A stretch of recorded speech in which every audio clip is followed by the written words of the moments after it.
Eris, omikron varyantının koronavirüs ailesinin son mutasyonu. Bulaşıcılığı yüksek ancak virülansı yani hastalık yapma derecesi düşük bir mutant bu. Paniğe kapılmaya gerek yok. İlk Şubat ayında Endonezya'da ortaya çıktı.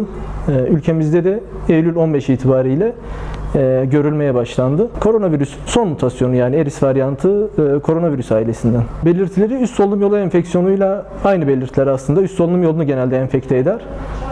Nadir durumlarda, risk durumlarında alt solunum yolu enfeksiyonunun da görüldüğü olur tabii ama daha çok işte öksürük, boğaz ağrısı, burun akıntısı, halsizlik, kas eklem ağrıları bu minvalde belirtiler görülür. Yani yapılması gereken şey hastalıktan korunmak.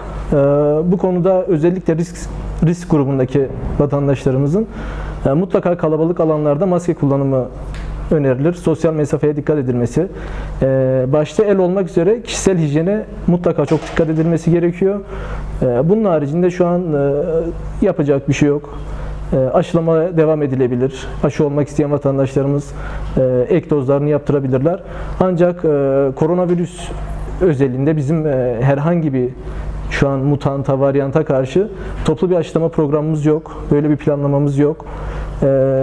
Aşı demişken influenza sezonuna da girmek üzereyiz. Risk grubunda grip aşısı tanımlanan vatandaşlarımızın mutlaka bu grip aşılarını yaptırmalarını öneriyoruz. Aynı zamanda bağışıklama programımızda, bebek ve çocuk aşı programlarımızda yıllardır yaptığımız aşıların faydaları ortada. Bununla ilgili toplumda bir geri adım olmamasını talep ediyoruz. Mutlaka bebeklerimizin aşılarını tam ve zamanında yaptırmamız, bağışıklama programına uygun bir şekilde yaptırmamız gerektiğini buradan vurgulamak istiyorum aşı demişken. Yani şu an tespit ettiğimiz bir Eris varyantı yok elimizde. Koronavirüs vakalarını evet görmeye başladık biz de. Ancak korkulacak bir boyutta değil bunlar. Tek tük vakalar. Ama Eris varyantı şu an ilimizde henüz tespit ettiğimiz bir vaka yok. Yani paniğe kapılacak bir durum yok. Şu an her şey kontrol altında. Koronavirüs evet ilk çıktığı zamanlarda bir bilinmezlik taşıyordu, bir giz taşıyordu. Ama şu an öyle değil. Biz hastalığı tanıyoruz, biliyoruz. Hangi mutantı olursa, hangi varyantı olursa olsun şimdilik korkulacak bir durum yok. Paniğe neden olacak bir ortam yok şu an. Bir ek tedbir, bir toplu aşılama programı veya herhangi bir kapanmaya gidilecek bir konu yok. Şu an gündemimizde böyle bir şey yok. Bununla ilgili vatandaşımızın sadece koronavirüs özelinde değil, bütün virüs aileleri özelinde söyleyelim.